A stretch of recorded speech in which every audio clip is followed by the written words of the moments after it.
Hello friends, मैं अरविंद आप सभी का स्वागत करता हूं। दोस्तों, आज की इस वीडियो में हम बात करेंगे भारतीय संविधान के भाग 3 यानी कि मौलिक अधिकारों से जो भी महत्वपूर्ण प्रश्न मल्टीपल चॉइस के बनेंगे, आज हम उसी की बात करेंगे। दोस्तों, इसके पहले हम बात कर चुके हैं भाग 2 यानी कि नागरिकता से रिलेटेड जो भी प्रश्न महत्वपूर्ण बनते थे उसकी चर्चा हम कर चुके हैं। और दोस्तों, इसके बाद हम बात करेंगे भाग 4 यानी कि डीपीएसपी से जो भी महत्वपूर्ण प्रश्न बनेंगे उसकी भी चर्चा करेंगे। तो दोस्तों, इसी प्रकार हम सीक्वेंस में जो है सभी भागों से जो है महत्वपूर्ण जो भी प्रश्न बनेंगे उसकी चर्चा हम करते चलेंगे। दोस्तों, आज का विषय जो है हमारा मौलिक अधिकार से जो भी महत्वपूर्ण प्रश्न बनेंगे उसकी चर्चा करेंगे। यह काफ़ी महत्वपूर्ण हो जाता है यह भाग, क्योंकि सभी प्रतियोगी परीक्षाओं में लगभग इससे 1 या 2 प्रश्न रख ही दिए जाते हैं। तो आज का वीडियो ये काफ़ी महत्वपूर्ण है। तो दोस्तों, हमारे साथ बने रहिएगा। और दोस्तों, चैनल पर नए हो तो चैनल को सब्सक्राइब कर लेना, क्योंकि अगली वीडियो की नोटिफिकेशन अगर मैं डालूँ तो आपको तुरंत ही डायरेक्ट मिल जाए। तो स्टार्ट करते हैं आज की इस वीडियो को। तो दोस्तों, आज का पहला प्रश्न है, भारत के संविधान में कुल कितने मौलिक अधिकारों का उल्लेख है? तो पहला प्रश्न है, भारत के संविधान में कुल कितने मौलिक अधिकारों का उल्लेख है? ऑप्शन ए है 9, ऑप्शन बी है 10, ऑप्शन सी है 7, ऑप्शन डी है 6। तो दोस्तों, इसका राइट आंसर होगा 6। दोस्तों, वर्तमान में जो मौलिक अधिकारों का उल्लेख है वह 6 है। इसके पहले जो है 7 प्रकार के मौलिक अधिकारों की चर्चा थी। संपत्ति के अधिकार को जो है हटा दिया गया, तो अब वर्तमान में जो है 6 मौलिक अधिकारों की चर्चा है। अगला प्रश्न देखते हैं। दोस्तों, हमारा दूसरा प्रश्न है, भारतीय संविधान में मूल अधिकारों का विचार लिया गया है। भारतीय संविधान में मूल अधिकारों का विचार लिया गया है। तो ऑप्शन ए है ब्रिटेन, ऑप्शन बी है आयरलैंड, ऑप्शन सी है कनाडा, ऑप्शन डी है यूएसए। तो इसका जो राइट आंसर होगा यूएसए। यूएसए से जो है दोस्तों मूल अधिकारों का विचार लिया गया है। तो अगला प्रश्न देखते हैं। तीसरा प्रश्न है, भारतीय संविधान में किस अनुच्छेद के अंतर्गत नागरिकों को मौलिक अधिकार प्रदान किए गए हैं? भारतीय संविधान में किस अनुच्छेद के अंतर्गत नागरिकों को मौलिक अधिकार प्रदान किए गए हैं? तो दोस्तों, इसमें पूछा जा रहा है जो भाग 3 में मौलिक अधिकारों की चर्चा है वह किन अनुच्छेदों के अंतर्गत है? तो ऑप्शन ए है अनुच्छेद 112 से 115, ऑप्शन बी है अनुच्छेद 112 से 135, ऑप्शन सी है अनुच्छेद 12 से 35, ऑप्शन डी है इनमें से कोई नहीं। तो इसका जो राइट आंसर होगा अनुच्छेद 12 से 35। अनुच्छेद 12 से लेकर 35 तक ही जो है ना दोस्तों मौलिक अधिकारों की चर्चा है। और अगला प्रश्न देखते हैं। चौथा प्रश्न है, भारतीय संविधान के अनुसार संपत्ति का अधिकार है। भारतीय संविधान के अनुसार संपत्ति का अधिकार है। तो ऑप्शन ए है मौलिक अधिकार, ऑप्शन बी है नीति निर्देशक सिद्धांत, ऑप्शन सी है विधिक अधिकार, ऑप्शन डी है सामाजिक अधिकार। तो इसका जो राइट आंसर होगा दोस्तों विधिक अधिकार। दोस्तों, इसके पहले जो है संपत्ति का अधिकार जो है मौलिक अधिकार था, अनुच्छेद 31 में इसकी चर्चा थी, और इसको जो है अब वर्तमान में जो है कानूनी अधिकार बना दिया गया है। अनुच्छेद 300 का में इसको रख दिया गया है। तो वर्तमान में जो है विधिक अधिकार है। भारतीय संविधान के अनुसार जो है संपत्ति का अधिकार वर्तमान में जो है विधिक अधिकार है, याद रखना। अगला प्रश्न देखते हैं। पांचवा प्रश्न है दोस्तों, निम्नलिखित में से कौन सा अधिकार मूल अधिकार की सूची से हटा दिया गया? निम्नलिखित में से कौन सा अधिकार मूल अधिकार की सूची से हटा दिया गया? तो इसका ऑप्शन ए है शोषण के विरुद्ध अधिकार, ऑप्शन बी है धार्मिक स्वतंत्रता का अधिकार, ऑप्शन सी है संपत्ति का अधिकार, ऑप्शन डी है भाषण व वाक की स्वतंत्रता। तो इसका जो राइट आंसर होगा संपत्ति का अधिकार। दोस्तों, संपत्ति के अधिकार को वर्तमान में जो है मूल अधिकार की सूची से हटा दिया गया और इसको जो है कानूनी अधिकार बना दिया गया। तो अगला प्रश्न देखते हैं। छठा प्रश्न है दोस्तों, किस संविधान संशोधन द्वारा नागरिकों के संपत्ति के अधिकार को मूल अधिकार की सूची से निकाल दिया गया? किस संविधान संशोधन द्वारा नागरिकों के संपत्ति के अधिकार को मूल अधिकार की सूची से निकाल दिया गया? तो ऑप्शन ए है 42वां संविधान संशोधन, ऑप्शन बी है 43वां संविधान संशोधन, ऑप्शन सी है 44वां संविधान संशोधन, ऑप्शन डी है 45वां संविधान संशोधन। तो इसका जो राइट आंसर होगा ऑप्शन सी 44वां संविधान संशोधन। दोस्तों, 44वां संविधान संशोधन द्वारा जो है संपत्ति के अधिकार को जो है मूल अधिकार की सूची से निकाल दिया और इसको जो है कानूनी अधिकार में रख दिया, कानूनी अधिकार में डाल दिया। तो अनुच्छेद वर्तमान में अनुच्छेद 300 का में इसको रखा गया है। तो याद रखना, इसको कानूनी अधिकार बना दिया गया है और अनुच्छेद 300 का में इसको रख दिया गया है संपत्ति के अधिकार को, और 44वां संविधान संशोधन द्वारा। तो इसको याद रखना। अगला प्रश्न देखते हैं। दोस्तों, हमारा 7वां प्रश्न है, सूची 1 को सूची 2 के साथ सुमेलित कीजिए और कूट का प्रयोग कर सही उत्तर दीजिए। तो दोस्तों जो है सूची 1 में कुछ अनुच्छेद दिए गए हैं और सूची 2 में जो है मौलिक अधिकार दिए गए हैं और इसको जो है सुमेलित करना है कि कौन से अनुच्छेद में कौन सी मौलिक अधिकार की चर्चा है। तो ऑप्शन ए में रखा गया है अनुच्छेद 14। अनुच्छेद 14 में दोस्तों जो है किस मौलिक अधिकार की चर्चा है, तो अनुच्छेद 14 में जो है विधि के समक्ष समता तथा विधियों का समान संरक्षण, यानी कि कानून के सामने सभी बराबर हैं, अनुच्छेद 14 में इसकी चर्चा है। और अनुच्छेद जो है 15 में कहा गया है कि धर्म, जाति, लिंग, मूल वंश या जन्म स्थान के आधार पर विभेद का प्रतिषेध किया गया है, यानी कि किसी भी आधार पर आप किसी से भेदभाव नहीं कर सकते हैं। और सी में कहा गया अनुच्छेद 16। अनुच्छेद 16 का जो है 16 में है लोक नियोजन में अवसर की समानता, तो इसका एक में जाएगा लोक नियोजन में अवसर की समानता। और अनुच्छेद 17 जो है यह अस्पृश्यता का अंत करता है, तो अनुच्छेद 17 का 3 में जाएगा। तो इसका कूट के माध्यम से इसका राइट आंसर का चुनाव करना है, तो इसका जो है ऑप्शन बी सही होगा। तो आप लोग देख लेना इसको, ऑप्शन बी सही होगा। तो अगला प्रश्न देखते हैं दोस्तों, हमारा 8वां प्रश्न है, कौन सा अनुच्छेद दोहरे दंड से संरक्षण का प्रावधान करता है? कौन सा अनुच्छेद दोहरे दंड से संरक्षण का प्रावधान करता है, यानी कि एक अपराध की एक सजा की बात कौन सा अनुच्छेद करता है? तो दोस्तों हम सभी अनुच्छेदों को देखते हैं कौन से अनुच्छेद में किस बात का जिक्र किया गया है।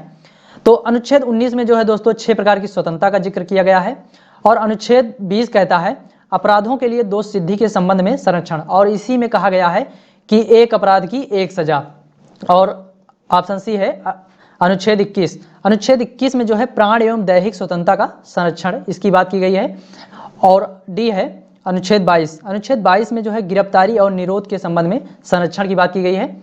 तो इसका जो राइट आंसर होगा अनुच्छेद 20। इसी में कहा गया है कि एक अपराध की एक ही सजा किसी व्यक्ति को दी जा सकती है, एक अपराध की 2 सजा नहीं दी जा सकती। तो इसका जो राइट आंसर होगा ऑप्शन बी होगा। अगला प्रश्न देखते हैं, 9 नंबर प्रश्न है, निम्न में से कौन सा अनुच्छेद 14 वर्ष से कम आयु के बालकों का खतरनाक कार्यों में नियोजन का प्रतिषेध करता है? दोस्तों इस प्रश्न में कहा जा रहा है कि 14 वर्ष से कम आयु के बच्चों को आप खतरनाक कार्यों में नियोजित नहीं कर सकते हैं, या कौन सा अनुच्छेद दावा करता है इस बात का? तो ऑप्शन ए है अनुच्छेद 24, ऑप्शन बी है अनुच्छेद 45, ऑप्शन सी है अनुच्छेद 21 का, और ऑप्शन डी है अनुच्छेद 23। तो इसका जो राइट आंसर होगा दोस्तों अनुच्छेद 24। अनुच्छेद 24 में कहा गया है कि आप 14 वर्ष से कम आयु के जो है बच्चों को खतरनाक कार्यों में नियोजित नहीं कर सकते हैं। दोस्तों अनुच्छेद 45 में भी इस बात का जिक्र है बच्चों के लिए कि आप जो है यह डीपीएसपी का मामला है, लेकिन इसमें कहा गया है 6 वर्ष से कम जो 6 वर्ष के आयु के बच्चे हैं उनकी शिक्षा की देखभाल और बाल्यावस्था की देखभाल जो है राज्य करेगा, यह डीपीएसपी का मामला है। और अनुच्छेद 21 में जो है 6 से 14 वर्ष की आयु के बच्चों को जो है फ्री शिक्षा राज्य उपलब्ध कराएगा, इस बात का जिक्र है। और अनुच्छेद 23 में जो है कहा गया है कि मानव दुर्व्यापार एवं बालाश्रम का प्रतिषेध किया गया है। तो अगला प्रश्न देखते हैं दोस्तों हमारा 10 नंबर प्रश्न है, डॉक्टर बी.आर. अम्बेडकर के द्वारा संविधान की आत्मा कहा गया है? Doctor B R. अम्बेडकर के द्वारा संविधान की आत्मा कहा गया है। तो ऑप्शन ए है प्राण एवं दैहिक स्वतंत्रता का अधिकार, ऑप्शन बी है समानता का अधिकार, ऑप्शन सी है धर्म की स्वतंत्रता का अधिकार, ऑप्शन डी है संवैधानिक उपचारों का अधिकार।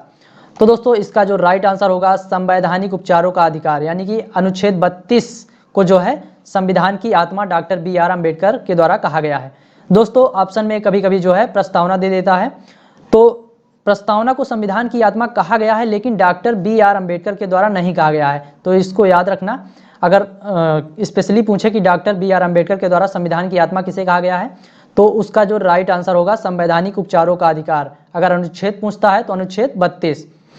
तो अगला प्रश्न देखते हैं दोस्तों हमारा 11 नंबर प्रश्न है, भारतीय संविधान में समानता का अधिकार 5 अनुच्छेदों द्वारा प्रदान किया जाता है, यह है। तो दोस्तों इस प्रश्न में कहा जा रहा है कि जो समानता का अधिकार है 5 अनुच्छेदों के द्वारा प्रदान किया जाता है, वह कौन कौन से अनुच्छेद होंगे? तो ऑप्शन ए है अनुच्छेद 16 से 20, ऑप्शन बी है अनुच्छेद 15 से 19, ऑप्शन सी है अनुच्छेद 14 से 18, और ऑप्शन डी है अनुच्छेद 13 से 17। तो इसका जो राइट आंसर होगा दोस्तों अनुच्छेद 14 से 18 इसका राइट आंसर होगा। दोस्तों अनुच्छेद 14 से 18 के बीच ही समानता के अधिकार की जो है बात की गई है। तो अनुच्छेद 14 में कहा गया है कि कानून के सामने सभी बराबर हैं, और अनुच्छेद 15 में कहा गया है कि धर्म, जाति या लिंग, वंश, मूल वंश या जन्म स्थान के आधार पर आप किसी से भेदभाव नहीं कर सकते हैं। और अनुच्छेद 16 में कहा गया है कि सरकारी नौकरियों में सभी को बराबर मौका मिलेगा। और अनुच्छेद 17 में कहा गया है कि अस्पृश्यता का अंत, और अनुच्छेद 18 में कहा गया है उपाधियों का अंत। अगला प्रश्न देखते हैं दोस्तों। 12 नंबर प्रश्न है दोस्तों, मौलिक अधिकारों में से कौन सी बात की स्वतंत्रता नहीं है? मौलिक अधिकारों में कौन सी बात की स्वतंत्रता नहीं है? तो दोस्तों ऑप्शन के माध्यम से इसका चुनाव करना है। दोस्तों आप लोग कोशिश करिएगा कि वीडियो को रोक कर आप इसका उत्तर देने की कोशिश करिएगा।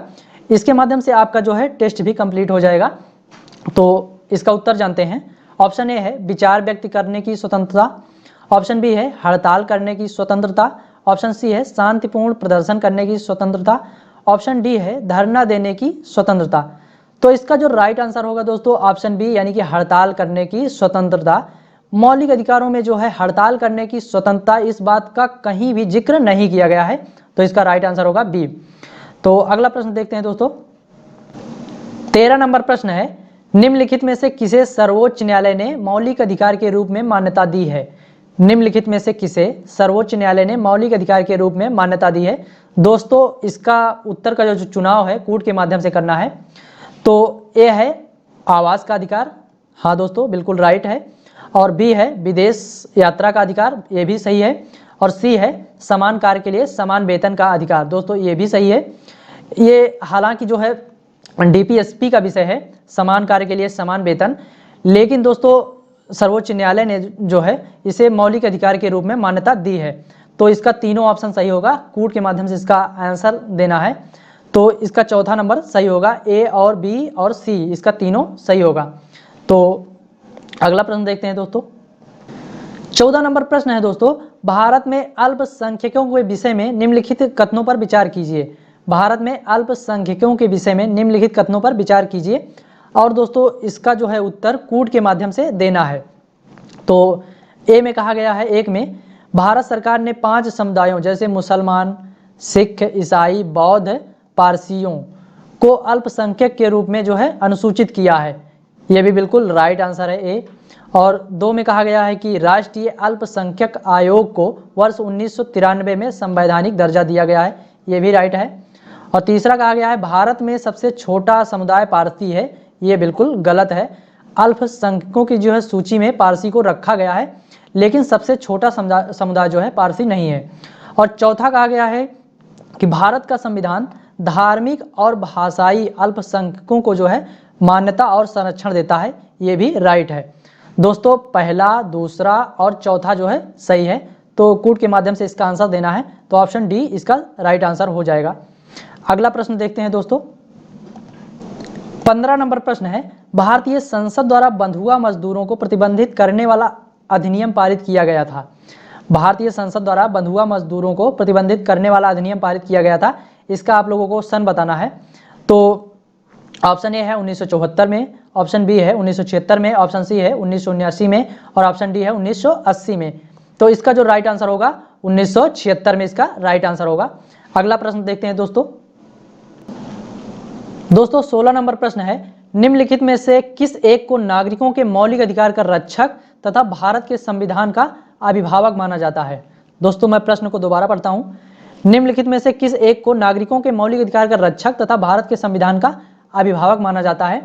तो ऑप्शन ए है संसद, ऑप्शन बी है महान्यायवादी, ऑप्शन सी है उच्चतम न्यायालय, ऑप्शन डी है राष्ट्रपति। तो इसका जो राइट आंसर होगा उच्चतम न्यायालय, यानी कि सुप्रीम कोर्ट। सुप्रीम कोर्ट को जो है मौलिक अधिकारों का रक्षक तथा भारत के संविधान का अभिभावक माना जाता है।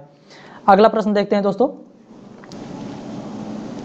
17 नंबर प्रश्न है दोस्तों, भारतीय संविधान का निम्नलिखित में से कौन सा अनुच्छेद यह निर्धारित करता है कि राज्य कोष से संपोषित कुओं, तालाबों, स्नान घाटों का प्रयोग करने से किसी भी नागरिक को वंचित नहीं किया जा सकता? प्रश्न को दोबारा मैं पढ़ देता हूं। भारतीय संविधान का निम्नलिखित में से कौन सा अनुच्छेद यह निर्धारित करता है कि राज्य कोष से संपोषित कुओं, तालाबों, स्नान घाटों का प्रयोग करने से किसी भी नागरिक को वंचित नहीं किया जा सकता है? तो ऑप्शन ए है अनुच्छेद 14, ऑप्शन बी है अनुच्छेद 15, ऑप्शन सी है अनुच्छेद 16 और ऑप्शन डी है अनुच्छेद 17। तो इसका जो राइट आंसर होगा दोस्तों अनुच्छेद 15, ऑप्शन बी इसका राइट आंसर होगा। दोस्तों अनुच्छेद 15 में ही कहा गया है धर्म, जाति, लिंग, मूल वंश या जन्म स्थान के आधार पर आप किसी से भेदभाव नहीं कर सकते हैं। और अनुच्छेद 15 में भी इस बात का जिक्र मिलता है कि जो है संपोषित कुओं, तालाबों, स्नान घाटों का प्रयोग करने से किसी भी नागरिक को वंचित नहीं किया जा सकता। इस बात का भी अनुच्छेद जो है 15 बात करता है। तो अगला प्रश्न देखते हैं दोस्तों। 18 नंबर प्रश्न है दोस्तों, 6 से 14 वर्ष की आयु के बीच सभी बच्चों को शिक्षा का अधिकार है। 6 से 14 वर्ष की आयु के बीच सभी बच्चों को शिक्षा का अधिकार है। ऑप्शन के माध्यम से इसका उत्तर देना है, किसमें इस बात का जिक्र किया गया है। तो ऑप्शन ए है राज्य के नीति निर्देशक सिद्धांतों में शामिल है, ऑप्शन बी है मूल अधिकार है, ऑप्शन सी है संवैधानिक अधिकार है, ऑप्शन डी है उपरोक्त में से कोई नहीं। तो इसका जो राइट आंसर होगा ऑप्शन बी मूल अधिकार, यह एक है, मतलब कि 6 से 14 वर्ष की आयु के बीच सभी बच्चों को शिक्षा का अधिकार दिया जाएगा, यह एक मूल अधिकार है। और इस बात का जो है जिक्र किया गया है अनुच्छेद 21 का में इस बात का जिक्र किया गया है। तो याद रखना दोस्तों। अगला प्रश्न देखते हैं। 19 नंबर प्रश्न है दोस्तों, निम्नलिखित में से कौन सा मूल अधिकार विदेशी नागरिकों को प्राप्त नहीं है। निम्नलिखित में से कौन सा अधिकार मूल अधिकार विदेशी नागरिकों को प्राप्त नहीं है। तो ऑप्शन ए है विधि के समक्ष समता, ऑप्शन बी है अभिव्यक्ति की स्वतंत्रता, ऑप्शन सी है शोषण के विरुद्ध अधिकार, ऑप्शन डी है प्राण एवं दैहिक स्वतंत्रता का अधिकार। तो इसका जो राइट आंसर होगा दोस्तों अभिव्यक्ति की स्वतंत्रता। दोस्तों इस बात का जिक्र जो है अनुच्छेद 19 में किया गया है, अभिव्यक्ति की स्वतंत्रता की बात। दोस्तों हमने पढ़ा था कि अनुच्छेद 15, 16, 19, 29, 30 में जो भी मौलिक अधिकार दिए गए हैं यह केवल और केवल जो है भारतीय नागरिकों को प्राप्त हैं, यह अधिकार जो है विदेशियों को नहीं प्राप्त हैं। तो दोस्तों याद रखना इसका राइट आंसर होगा अभिव्यक्ति की स्वतंत्रता। अगला प्रश्न देखते हैं दोस्तों। 20 नंबर प्रश्न है दोस्तों हमारा, भारत का संविधान स्पष्टतः प्रेस की आज़ादी की व्यवस्था नहीं करता, किंतु यह आज़ादी अंतर्निहित है। दोस्तों प्रश्न में कहा जा रहा है कि जो प्रेस की आज़ादी है यानी कि मीडिया की स्वतंत्रता है जो, वह भारतीय संविधान में किसी भी अनुच्छेद में स्पष्ट रूप से इस बात की चर्चा नहीं करता है, कोई भी अनुच्छेद। तो इस बात की जो स्वतंत्रता है किस अनुच्छेद में अंतर्निहित है। तो ऑप्शन ए है अनुच्छेद 19(1) का, ऑप्शन बी है अनुच्छेद 19(1) का, ऑप्शन सी है अनुच्छेद 19(1) का, और ऑप्शन डी है अनुच्छेद 19(1) घा। तो इसका जो राइट आंसर होगा दोस्तों ऑप्शन ए सही होगा, अनुच्छेद 19(1) का। दोस्तों अनुच्छेद 19(1) का में ही जो है मीडिया की स्वतंत्रता की चर्चा है, लेकिन स्पष्ट रूप से कहीं भी नहीं कहा गया है। इसी में दोस्तों जो है मौन रहने का अधिकार, अनुच्छेद 19(1) का में ही मौन रहने का अधिकार, मीडिया की स्वतंत्रता, जानने का अधिकार, राष्ट्रीय ध्वज फहराने का अधिकार, विदेशी भ्रमण करने का अधिकार, विचारों के प्रसार की स्वतंत्रता, इस प्रकार की जो है स्वतंत्रताओं का जिक्र किया गया है। और दोस्तों इसको भी जान लेते हैं अनुच्छेद 19(1) खा में का क्या कहा गया है। इसमें कहा गया है शांतिपूर्ण सम्मेलन की स्वतंत्रता का अधिकार। और अनुच्छेद 19(1) गा में क्या कहा गया है, संगठन बनाने की स्वतंत्रता, आप कोई भी संगठन बना सकते हैं। और अनुच्छेद 19(1) घा में क्या कहा गया है, संचरण की स्वतंत्रता, मतलब कहीं भी आप घूम सकते हैं। तो इन अनुच्छेदों को भी आप लोग याद रखिएगा, लेकिन इसका जो राइट आंसर होगा ऑप्शन ए अनुच्छेद 19(1) का होगा। तो अगला प्रश्न देखते हैं दोस्तों। 21 नंबर प्रश्न है, मौलिक अधिकार के विषय में जो है कुछ कथन नीचे दिए गए हैं और राइट आंसर जो है चूज करना है। तो ए में कहा गया है कभी भी निलंबित नहीं किया जा सकता, मतलब मौलिक अधिकार कभी भी निलंबित नहीं किया जा सकता, ए में कहा गया है। ऑप्शन बी है राष्ट्रपति की इच्छा पर निलंबित हो सकता है, ऑप्शन सी है प्रधानमंत्री के निर्देशों से निलंबित हो सकता है, और ऑप्शन डी है आपातकालीन स्थिति में निलंबित किए जा सकते हैं। तो इसका जो राइट आंसर होगा दोस्तों आपातकालीन स्थिति में निलंबित किए जा सकते हैं। दोस्तों इमरजेंसी स्थिति में निलंबित किए जा सकते हैं, इसका राइट आंसर होगा ऑप्शन डी। दोस्तों ना तो प्रधानमंत्री के निर्देशों से निलंबित हो सकते हैं, ना तो राष्ट्रपति की इच्छा पर निलंबित किए जा सकते हैं, और ये भी गलत है, कभी भी निलंबित नहीं किए जा सकते हैं। आपातकालीन स्थिति में निलंबित किए जा सकते हैं, इसका राइट आंसर होगा। लेकिन दोस्तों अनुच्छेद जो है 20 और 21 को जो है छोड़कर निलंबित किए जा सकते हैं सभी अनुच्छेद। अगला प्रश्न देखते हैं दोस्तों। 22 नंबर प्रश्न है, international covenant on civil and political rights यानी कि ICCPR जिसे शॉर्टकट में कहते हैं, ICCPR के द्वारा बाल अधिकार को सुरक्षित किया गया है। दोस्तों 16 दिसंबर 1966 को 16 दिसंबर 1966 को जो है बाल अधिकार को जो है सुरक्षित किया गया था। दोस्तों इसकी चर्चा किस अनुच्छेद में है? तो ऑप्शन ए है अनुच्छेद 35, ऑप्शन बी है अनुच्छेद 24 और ऑप्शन सी है अनुच्छेद 21 और ऑप्शन सी है अनुच्छेद 23। तो इसका जो राइट आंसर होगा दोस्तों अनुच्छेद 23। दोस्तों 16 दिसंबर 1966 को बाल अधिकार को ICCPR के द्वारा सुरक्षित किया गया था। दोस्तों 16 दिसंबर को हम लोग इसीलिए बाल दिवस के रूप में मनाते हैं 16 दिसंबर को। अगला प्रश्न देखते हैं दोस्तों। 23 नंबर प्रश्न है दोस्तों, निम्नलिखित युग्मों में से कौन सा सही सुमेलित नहीं है? निम्नलिखित युग्मों में कौन सा सही सुमेलित नहीं है? दोस्तों एक साइड जो है मौलिक अधिकार दिए गए हैं और एक साइड उनसे रिलेटेड जो है अनुच्छेद दिए गए हैं। तो इसमें कौन सा सही सुमेलित नहीं होता है? इसका राइट आंसर देना है। तो ऑप्शन ए है मानव दुर्व्यापार एवं बालाश्रम का प्रतिषेध अनुच्छेद 23 में किया गया है, ये तो राइट है। ऑप्शन बी है धार्मिक कार्यों के प्रबंधन की स्वतंत्रता अनुच्छेद 26 में है, ये भी बिल्कुल सही है। ऑप्शन सी है धार्मिक कार्यों का धन जो है टैक्स फ्री होगा, इस बात का जिक्र अनुच्छेद 25 में नहीं किया गया है, तो ये गलत होगा। इस बात का जिक्र जो है अनुच्छेद 27 में किया गया है। ऑप्शन डी है अल्पसंख्यक भी अपना संस्थान खोल सकते हैं अनुच्छेद 30, ये बिल्कुल सही है। तो दोस्तों तीनों ऑप्शन ए, बी और डी जो है बिल्कुल सही है। इसका रॉन्ग आंसर यानी कि राइट आंसर जो होगा धार्मिक कार्यों का धन जो है टैक्स फ्री होगा। अनुच्छेद 25 में इस बात का जिक्र नहीं किया गया, अनुच्छेद 27 में इस बात का जिक्र किया गया है। तो इस प्रश्न का राइट आंसर होगा ऑप्शन सी धार्मिक कार्यों का धन टैक्स फ्री अनुच्छेद 25। यह सही सुमेलित नहीं हो रहा है, तो इसका राइट आंसर ऑप्शन सी होगा। अगला प्रश्न देखते हैं। 24 नंबर प्रश्न है दोस्तों, मैग्ना कार्टा किसे कहा जाता है? मैग्ना कार्टा किसे कहा जाता है? तो ऑप्शन ए है नीति निर्देशक तत्वों को, ऑप्शन बी है मूल अधिकारों को, ऑप्शन सी है नागरिकों को, ऑप्शन डी है मूल कर्तव्यों को। तो इसका जो है राइट आंसर होगा दोस्तों मूल अधिकारों को जो है मैग्ना कार्टा कहा जाता है। अगला प्रश्न देखते हैं दोस्तों। 25 नंबर दोस्तों हमारा प्रश्न है, भारत के संविधान का कौन सा अनुच्छेद अपनी पसंद के व्यक्ति से विवाह करने या जीवन साथी चुनने का अधिकार को संरक्षण देता है?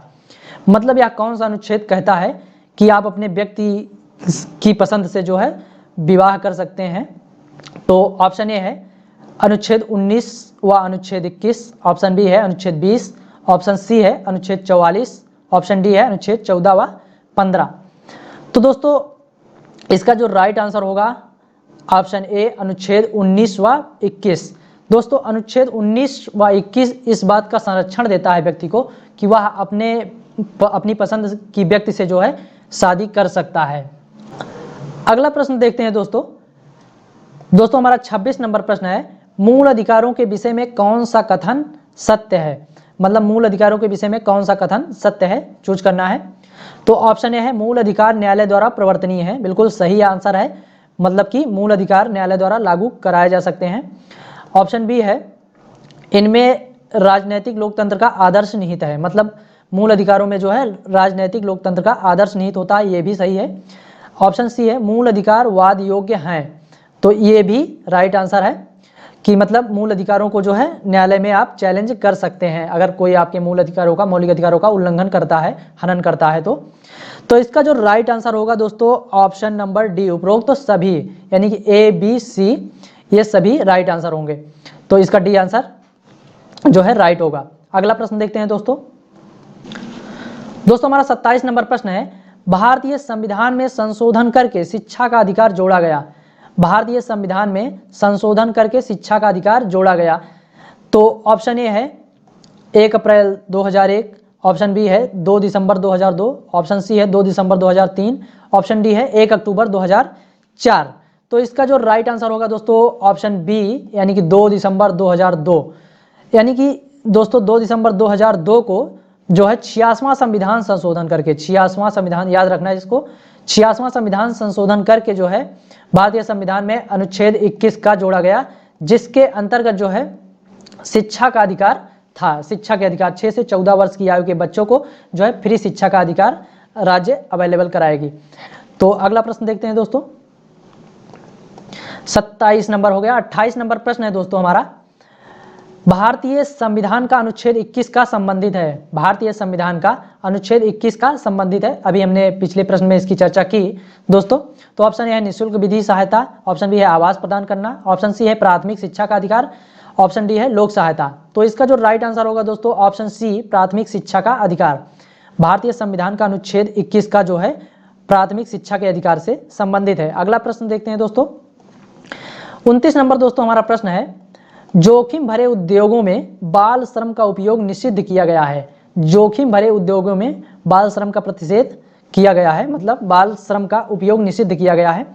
तो ऑप्शन ए है भारत के संविधान द्वारा, ऑप्शन बी है सर्वोच्च न्यायालय के निर्णय द्वारा, ऑप्शन सी है संयुक्त राष्ट्र के चार्टर द्वारा, ऑप्शन डी है उपरोक्त तीनों द्वारा।